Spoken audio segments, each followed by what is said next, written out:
हरे Krishna everyone. आज के Bhagavad Gita audio session में आपका स्वागत है।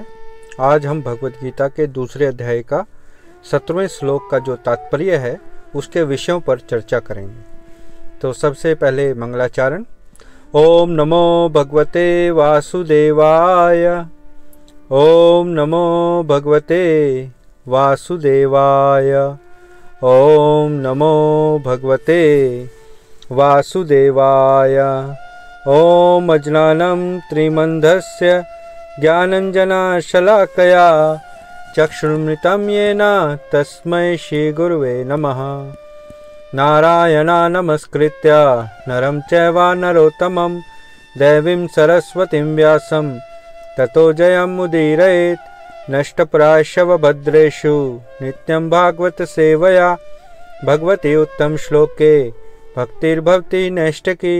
हरे कृष्ण कृष्ण कृष्ण हरे हरे, हरे राम राम राम हरे हरे। जय शिला प्रभुपाद की जय, शिला गुरुदेव की जय, कृष्ण बलराम की जय, श्री वृंदावन धाम की जय। टैगोर प्रेमानंदे हरि हरि बोल। हरे कृष्णा।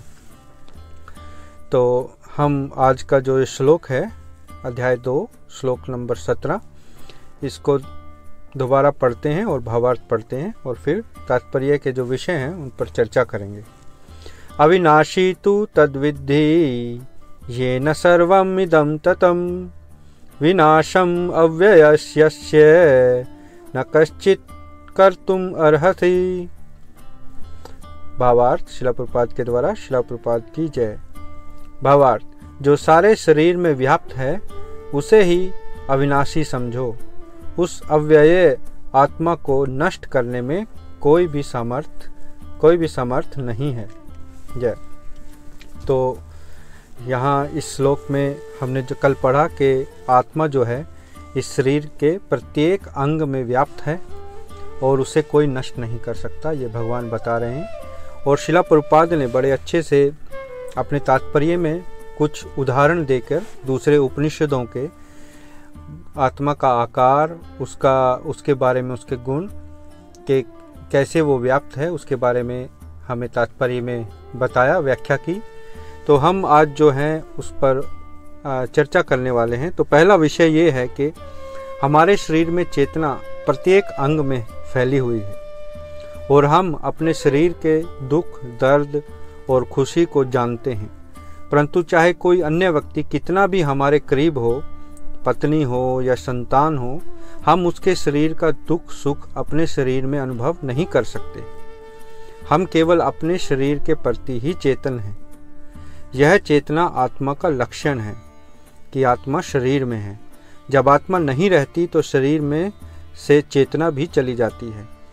इससे हमें शरीर में आत्मा के विद्यमान होने का सबूत मिलता है। अन्यथा जड़ वस्तुओं में जैसे कुर्सी, टेबल, धातु, पत्थर आदि इनमें चेतना नहीं होती और न ही आत्मा। यहाँ आत्मा के आकार का विवरण शील प्रभुपाद ने उपनिषदों के श्लोकों का उदाहरण देकर किया है। आत्मा का आकार या हमारे बाल के अग्रभाग यानी बाल की जो नोक है उसके 1,000वें हिस्से के बराबर होता है।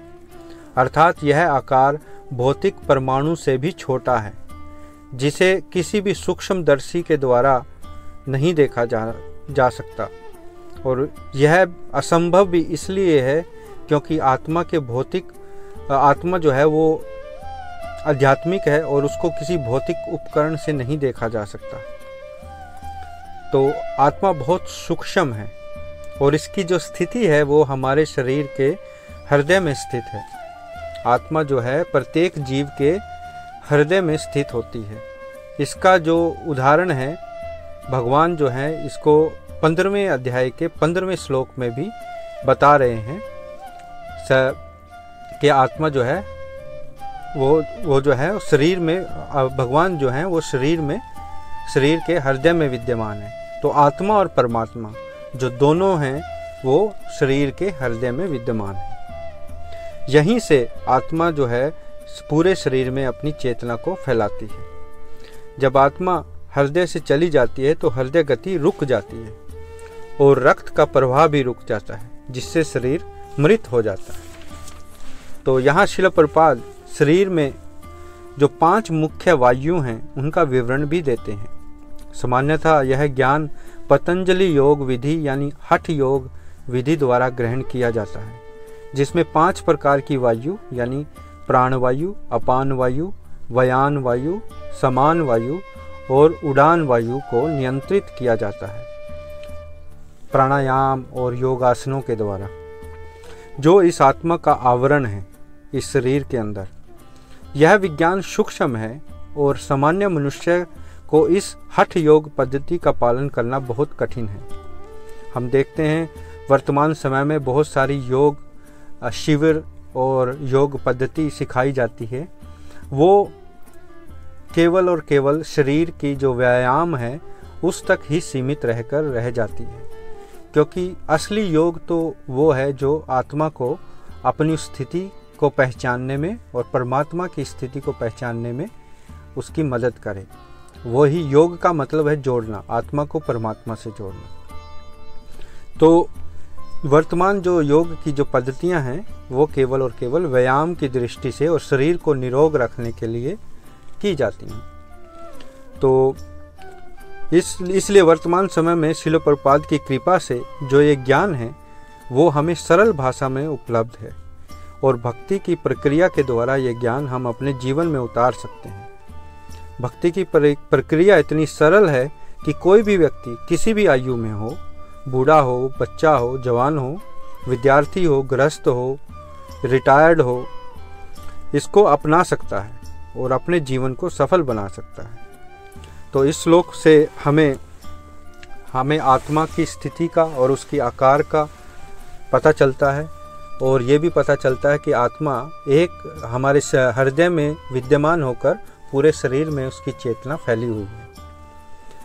तो इसको हम नकार नहीं सकते कि शरीर अलग है और आत्मा अलग है, और इस आत्मा की ही वजह से, इसी के कारण से शरीर चलता है। तो यहाँ आज का ऑडियो सेशन समाप्त करते हैं और अपनी जो टिप्पणियाँ हैं और प्रश्न हैं मुझ तक मेरे व्हाट्सएप पर ज़रूर पहुँचाएँ और इस ऑडियो सेशन को सुनें, जिससे कि हमें आगे आने वाले जो श्लोक हैं, आगे आने वाले जो अध्याय हैं, उनको समझने के लिए बहुत सरल हमें आसानी होगी।